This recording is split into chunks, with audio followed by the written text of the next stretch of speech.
Isa namang mapagpalang gabi po sa ating lahat. Ang aking babasahin ngayon ay makikita sa Proverbs chapter 31 verses 1 to 10. Mga kawikaan ng ina ni Haring Lemuel.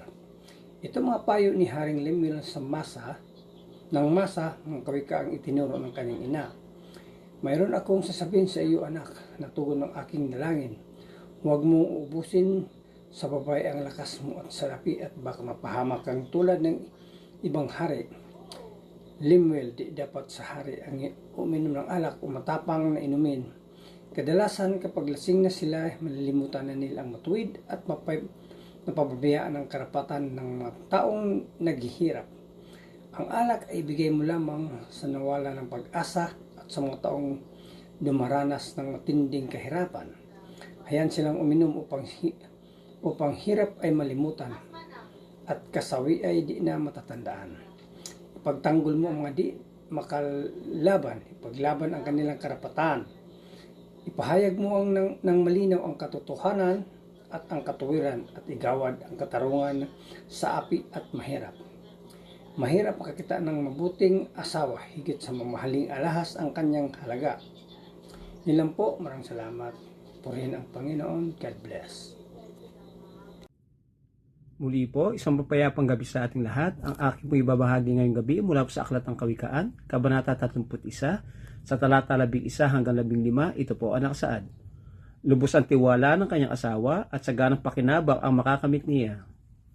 Pinaglilingkuran niya ang asawa habang sila'y nabubuhay, pawang kabutihan ang ginagawa at di kasamaan. Wala silang tigil sa paggawa, hindi na halos nagpapahinga, humahabi ng kanyang telang lino at lana.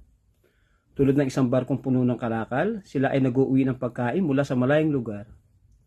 Bago pa sumikat ang araw ay inihanda na ang pagkain ng buo niyang sambahayan, pati na ang gawain ng mga katulong sa bahay. Ito po ang nakasaad sa banal na kasulatan, tayong sa amang lumikha lamang po ang pinakamataas na papuri at pasasalamat. Amin. Isang mapagpalang gabi po sa ating lahat. Ang akin pong babasahin niya mula sa Kawikaan chapter 31 verses 16 to 23. Marunong siyang pumili ng lupa na kanyang bibilhin, at mula sa kanyang sariling ipon, pinapataniman niya ito ng ubas. Malakas, masipag, at mabilis siyang gumawa. Magaling siyang magnegosyo at matiyagang nagtatrabaho hanggang gabi. Sa kanyang kamay ay hawak niya ang sinulid at nakakapit sa panghabi ang kanyang mga daliri. Matulungin siya sa mahihirap at mga nangangailangan. Hindi siya nag-aalala dumating man ang taglamig dahil may makakapal siyang tela para sa kanyang pamilya. Siya na rin ang gumagawa ng mga kubrekama at ang kanyang mga damit ay gawa sa pinong lino at lanang kulay ube. Kilala ang asawa niya bilang isa sa mga tagapamahala ng bayan. Amen. God bless po. Hello po, ang aking Bible verse for today is from the book of Proverbs, chapter 31, verses 24 to 27. Gumagawa pa rin siya ng iba pang kasuotan at ipinagbibili sa mga mangangalakal. Marangal at kapita-pitagan ang kanyang kaanyuan at wala siyang pangamba sa bukas na daratal. Ang mga salita niya ay puspos ng karunungan at ang turo niya ay pawang katapatan. Sinusubaybayan niyang mabuti ang kanyang sambahayan at hindi tumitigil sa paggawa araw-araw. Amen. Ang mabuting balita ng ating Panginoon. Muli po, isang mapagpalang umaga po sa ating lahat. Tayo po ay nasa Proverbs chapter 31 verse 28 to 31. Sabi po dito, ang kanyang mga anak ay bumabangon at siya ay tinatawag na mapalad. Gayon din ang kanyang asawa at siya ay pinupuri. Maraming babae ang nagpakita ng kagalingan, ngunit ikaw ay higit sa kanilang lahat.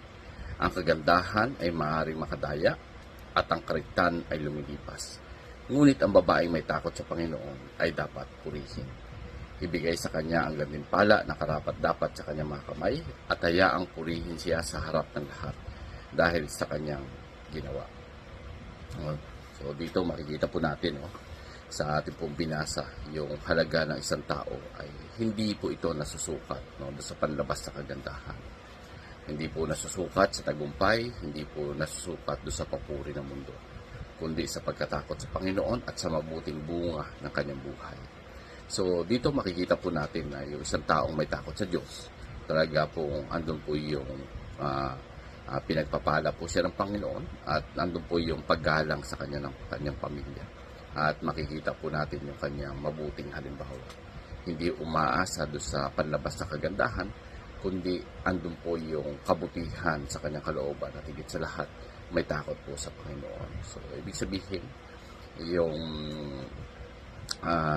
kanyang ginagawa, no, talagang nagiging inspirasyon ito ng marami.